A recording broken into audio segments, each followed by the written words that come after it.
cumprimentos a todos e a todas, e meus agradecimentos à comissão organizadora da 4ª Jornada Virtual Internacional em Pesquisa Científica, pela oportunidade de poder apresentar mais um recorte da minha tese, hoje com o título de Escola Rural a Centro de Memória, História e Restauração da Vital Brasil. Eu sou aluna do doutorado em História pela Universidade Estadual de Maringá, e a minha orientadora é a professora doutora Sandra Pellegrini. A cafeicultura e o norte do Paraná. No início da década de 1930, a cafeicultura no estado de São Paulo e Minas Gerais enfrentava uma de suas piores crises. Com a quebra da Bolsa de Nova York, vai comprometer as exportações e uma super safra fica sem compradores. O governo Vargas toma uma medida extrema, a queima de 80 milhões de sacas ao longo de 1931. Em 1932, uma intervenção federal proibiu novos plantios, tanto no estado de São Paulo, quanto Minas Gerais e Rio de Janeiro. O que vai acontecer? O norte do Paraná estava sendo desbravado pela Companhia de Terras Norte do Paraná, uma loteadora de terras, né, que estava numa campanha intensa para vendas de seus lotes urbanos e rurais aqui no norte do Paraná. E o norte do Paraná vai se despontar como um grande atrativo para a produção de café, devido à sua terra roxa, né, que é ideal para o plantio do café. E um dos pontos altos também, que aqui não tinha saúvas, que as formigas eram uma grande vilã na cafeicultura do estado de São Paulo. A Rolândia, por exemplo, várias famílias do estado de São Paulo e sul de Minas Gerais souberam dessas terras aqui, né, por meio desses panfletos que a companhia estava divulgando, e vieram desbravar a gleba do Ribeirão Vermelho, entre outras, né? E a minha tese fala sobre essa comunidade do Ribeirão Vermelho, que é o Dezinho do Vermelho. Então, várias famílias, né, na minha tese, são essas famílias que eu entrevistei, que muitas delas ainda moram na propriedade, né, ainda estão na propriedade, ou se não mora, tem a propriedade e continuam plantando, né, não mais agora o café, né, por conta das geadas subsequentes que tiveram, principalmente de 1975, né, mas ainda continuam na propriedade, cultivando soja, milho, e as que moram na propriedade, elas têm hortas, têm suas galinhas, têm vaca de leite, enfim, elas sobrevivem ali da propriedade, né? Então, essas foram as famílias. A primeira família que eu entrevistei foi de 1900, que veio ali, foi a família Frigo, em 1937 já. Então, aqui pelo mapa, em vermelho aqui é Rolândia, né? E esses outros são municípios do estado de São Paulo, de onde vieram essas famílias que eu pesquisei, e a maior aqui é de Minas Gerais, que é dessas famílias que eu entrevistei, uma única família, a família Caixeta, que veio de Minas Gerais. As outras todas vieram de São Paulo, né? E por isso e por esse motivo, porque a cafeicultura, tanto de São Paulo quanto de Minas Gerais, estava em declínio, né, não podia mais avançar dentro do próprio estado de São Paulo, não poderia comprar outras terras e fazer novos plantios, então o norte do Paraná, que estava se abrindo, ele se torna uma grande esperança, né? E aí o café demanda um grande contingente de pessoas, principalmente para colheita, né? Então é trabalho o ano todo, então a cafeicultura, ela tem um grande número de pessoas envolvidas nela. Era comum mais de uma família morando na mesma propriedade. Tinha propriedade com até 9 famílias para o cultivo do café, né? Irene Frigo, uma das nossas entrevistadas, disse que aqui era uma cidade, ela conta, né? A distância da cidade e as condições precárias da estrada fazia com que cada comunidade tivesse a sua capela, a venda, né, que era vendido os mantimentos, e a escola, né, para atender as crianças desses moradores, tanto dos patrões quanto dos empregados. Era a mesma escola para todas as crianças, né? Em pesquisa nos livros atas da Secretaria de Educação de Rolândia, O primeiro registro da escola, dessa comunidade, é de 1948. A primeira professora foi a Santina Cadamuro Góes, né? E a escola ficava próxima à ponte do Ribeirão Vermelho. Aí, na década de 1960, que a família Ioase cedeu o terreno para a construção da escola, que está até hoje na propriedade, e que será restaurada e transformada em centro de memória para abrigar as fotografias e documentos que eu reuni durante a pesquisa do doutorado. Em 1968, a escola passa a se chamar Escola Municipal Vital Brasil, uma homenagem ao nosso cientista, né, que descobriu o soro antiofídico. O último registro é de 1998, ocasião em que a professora era Daniele Nicolino Bonilha. Tá? Essa é a relação das professoras que passaram pela escolinha, que lecionaram lá. Durante os 50 anos que ela ficou em funcionamento, passaram 47 professores e centenas de crianças, né? Essa é a primeira ata, primeiro registro, né, de 1948, que é da escolinha. E esse é o último registro, que é de 1998. Então, a gente vai observar ao longo do tempo como que reduziu o número de crianças, e por isso que ela foi fechada. Então, as poucas crianças que ainda estão na comunidade, a prefeitura manda buscar com ônibus. Então, elas vão para a escola agora na cidade. Então, a prefeitura busca e leva essas crianças, porque ficava inviável manter um professor para uma sala de 9 crianças apenas, né? Como a gente observa aqui nessa última turma. E essa escolinha, né, como ela está hoje, né? Como ela está hoje, a Escola Vital Brasil. Mas ela ficou 24 anos fechada, né? E agora nós vamos restaurar para transformar no centro de memória.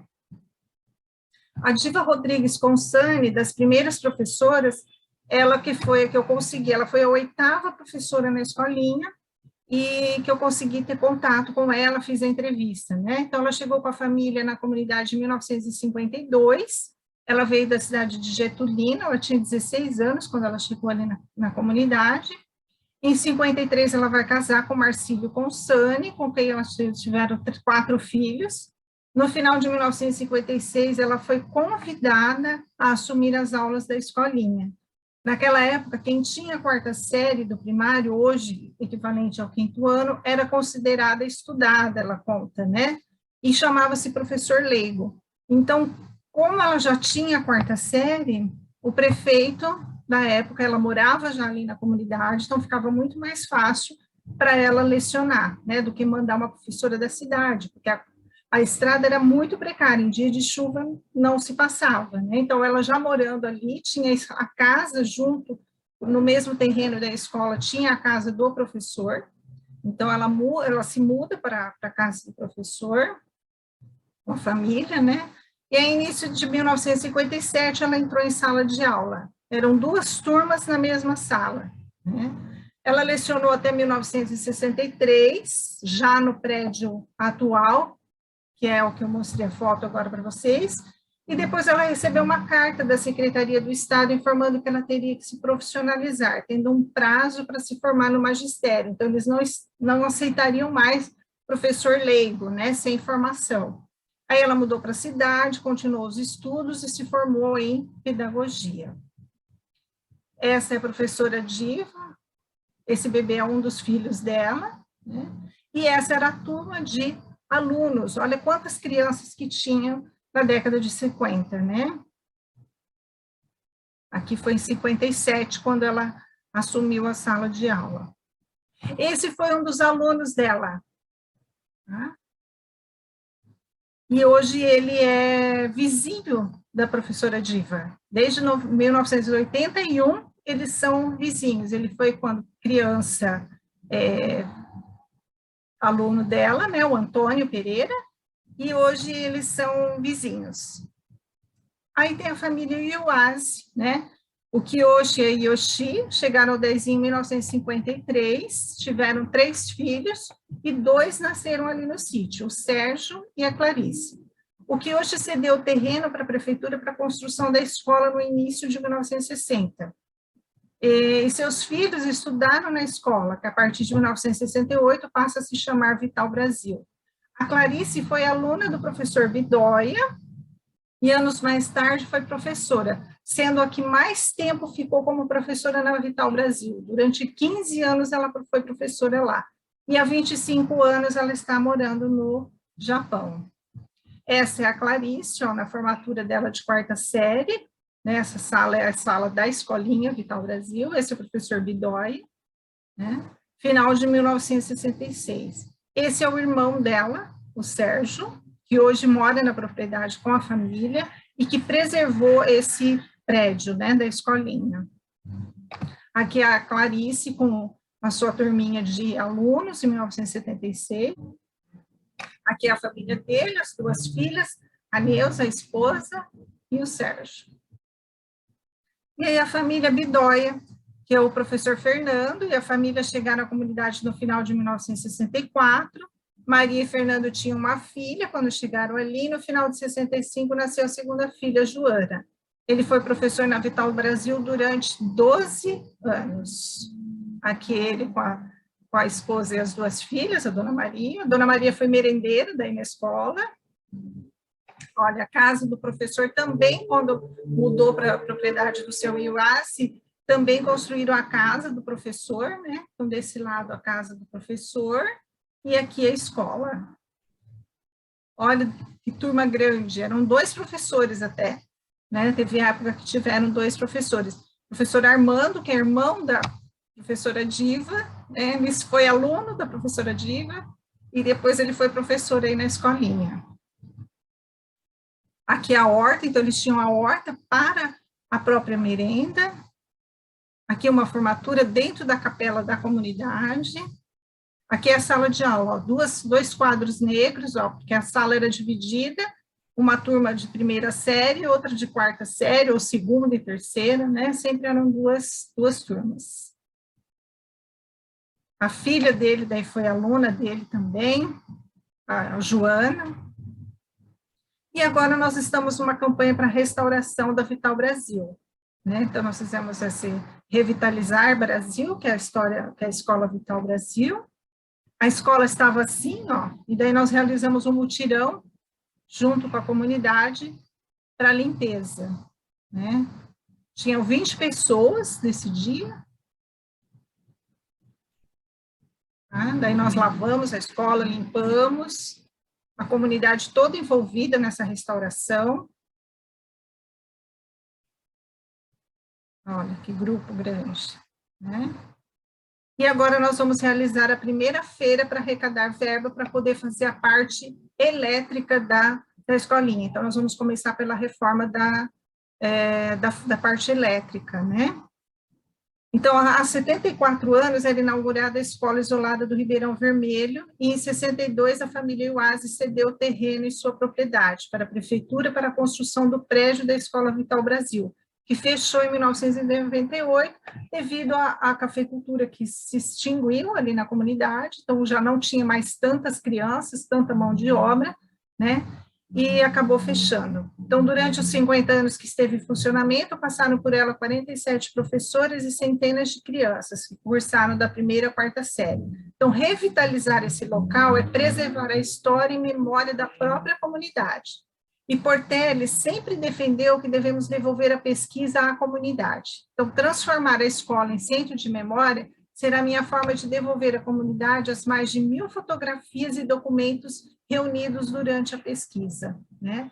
E a história do Dezinho, dessa comunidade, ela estava invisibilizada na história oficial do município. Então, a partir dessa pesquisa, compartilha suas histórias e memórias, extrapolando as margens do Ribeirão Vermelho e chegando até Portugal, e agora pela 2ª vez, pela nossa alegria, né, para nossa alegria.